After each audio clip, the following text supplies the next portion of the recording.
got a copy of Passion magazine in the office the other day, and in it was a story about how the guys from Zeiss tried to destruction test one of their Conquest HD binoculars. The kind of thing that might go wrong in the field, dropping them from a high seat, running over them with a 4x4. They even shot the binoculars, and they still survived. But can that really be true?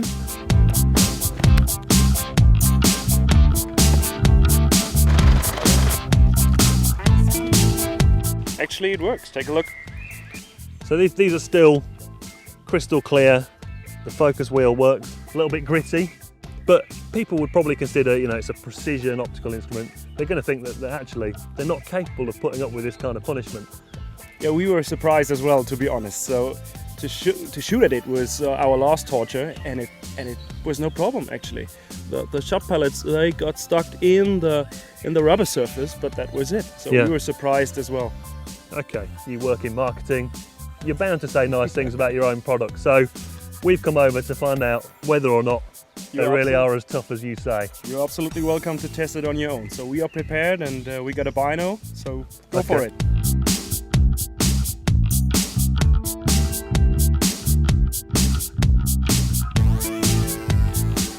Yeah, this is your victim for today, so do me one favor, please don't be gentle. So I'll try.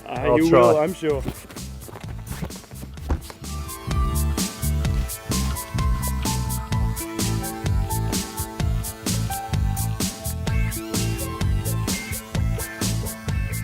So here we are then, kid at Christmas time with my factory fresh boxed Conquest HD binoculars worth about €1,000, and apparently I've got to try and break them. Not looking forward to this. Take it out of the box, Tom! Well, the box is pretty sturdy, but apparently I'm not going to get away with it that easily. It just feels so wrong to take something which normally we'd be cherishing and looking after and taking good care of to last us a lifetime, and to treat it like this. I know what you're thinking. How likely is it that you're going to drop your binoculars from the high seat? Well, actually, it's surprisingly easy. Oh, ball. The things you see. So, test one complete. I've chucked these things out of that high stand 20 times for various shots, and so far so good. The eye cups are still working. Focus wheel is still working. I think we're going to have to try a bit harder. So we're just going to stop for a quick lunch break now. We're going to wait for the Zeiss guys to come and join us. Give the binoculars a bit of a rest. Just going to put them here out of the way. Then I think, time for a quick bite to eat, I think.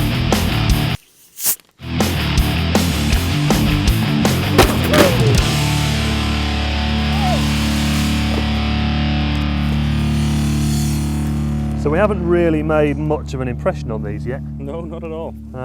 And to be fair, a bit of fun that was, but it wasn't a real test because there's some fairly serious packaging in there, lots of padding, big cardboard box.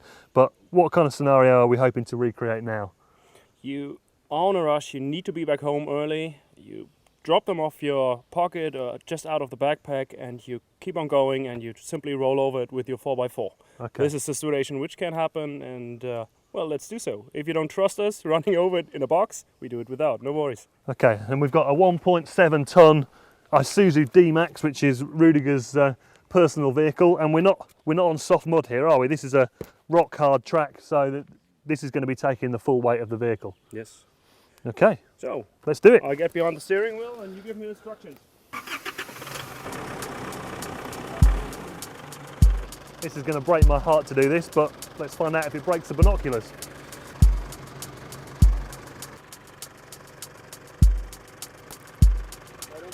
Keep going. Keep going, keep going. Keep going, keep going. A bit more. Stop. I think it's safe to say they're squashed.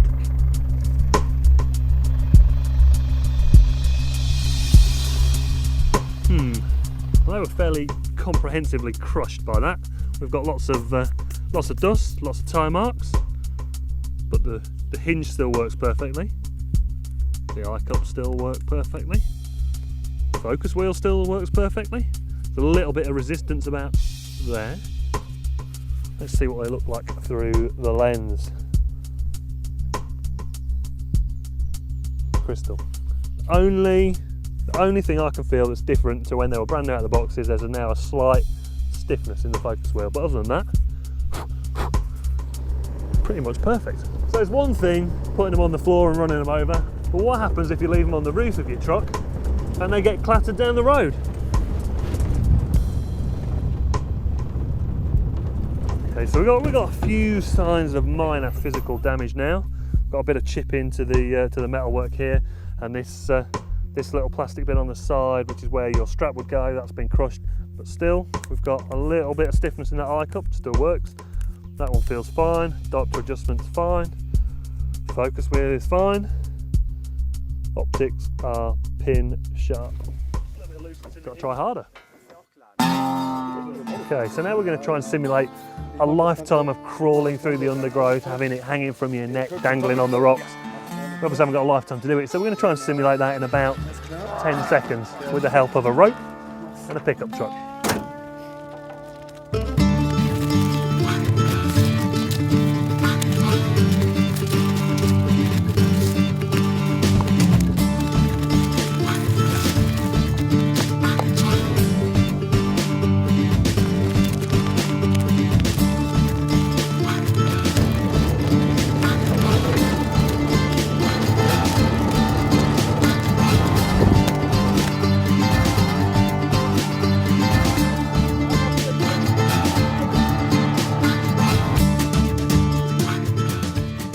Safe to say they are now showing some signs of wear, but then they have just done about 1 kilometre up this tarmacked forest track at speeds up to about 40 kilometres an hour, which is pretty serious, let's be honest. And like I said, this is not a mud track. We've got some issues now with the eye cups. You know, they're feeling a little bit stiff. Diopter adjustment's still working. Focus wheel is still working, and okay, I've got a bit of dust on the lens, but I can still see okay through them. They're still sharp. I can still focus. Still work. I can't actually believe that. Do you treat your binoculars like this? It's very nice, very good. Hoi!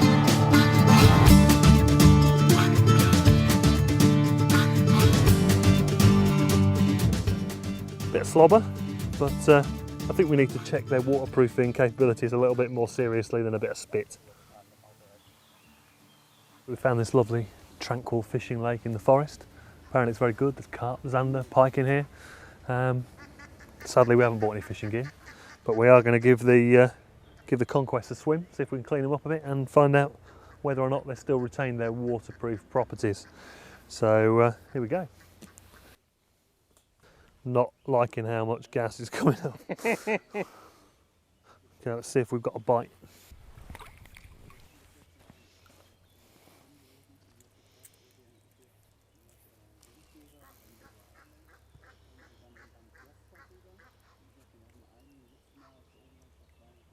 I reckon they've survived that. Try again. Oh, no water inside, clear picture. Focus wheel is working. Works. And they're a bit cleaner now. Now they are clean actually, that's good. Yet another test passed with flying colours. Amazing, absolutely amazing. So we've put these binoculars through a right hammering so far today, and when the Zeiss guys originally did the story, they found, as we've found today, that even though they punished them incredibly hard, the binoculars still survived. So they thought, what can we do which is above and beyond the Call of Duty? So they actually decided to shoot the binocular. It's not something we'd recommend you try at home, but we've got a selection of hunting cartridges here. We've got our trusty binoculars that are still going strong, and we're going to blast them. Let's go, have fun. Ear protection, safety glasses, shotgun. Talent. So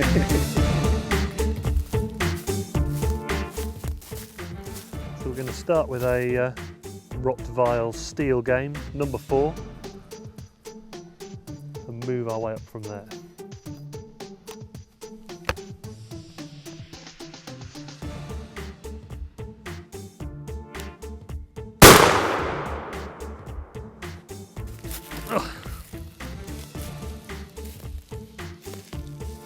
I think if it was a pigeon, it'd be looking a bit second-hand. No broken glass. The focus wheel still works despite having a pellet in it. Right, let's shoot it again. Take 2. Okay, so we're gonna step up to a pokier cartridge. This is a number 3. Weidmann's high velocity, traditional German hunting cartridge. This packs a fair bit of oomph apparently. So the number 4 steel wasn't gutsy enough. Hopefully this one will do the business. Okay, so here's the wad. So that made it to the target. The binoculars have been blown off the stump. Wow, so we've had a direct hit on the hinge here. No sign of breakage on the glass, but an awful lot more shots on the thing. I actually think we're going to need to go for something a little bit more heavy duty even than this. Yeah, and have you got any explosives? When you did this isn't part of your normal test program, is it? So No, you definitely didn't not. know what the result was going to be? No, definitely not. No. That's why the testing got worse and worse, you know. In the end, we ended up shooting on it because we had no clue what to do. So it had taken everything that you thought could happen in the real world Exactly, yes. and survived. Yes, So you kind of had to get more extreme and more creative in ways to try and destroy the product. exactly. That was the idea. So I guess the idea for you guys is to make people understand the level of engineering that goes into a Zeiss product and just how tough they are in the real world. Especially in comparison to other low-price binoculars. So this stuff for €1,000 more or less can stand way more than anything else in that price range. So and we are very proud of it. It's good to know that we survived once again. So it's a question of people reassessing what they're actually buying here. They're not buying it for this year or for next year. They're For buying generations, actually. Yeah. Yes. For generation. it. And I do have one question though. If somebody brings in a binocular to the Zeiss customer service department with shotgun pellets on, what do you say? Well, the clear message of all what happened today is don't try this at home. So don't try this at home. As shooting journalists, we get sent an awful lot of kit during the course of a year. And we do test it in the field. We take it out shooting, we get it wet, we get it muddy, but ultimately we have to show it a bit of respect and we have to send it back. So it's been a fairly unique experience to be given a top-end binocular and been told to go out and try to destroy it. And obviously there's a serious message in there somewhere about their faith in the product and the level of engineering that goes into one of these bits of kit. But let's also be honest, it was a lot of fun. Bring on the bangs.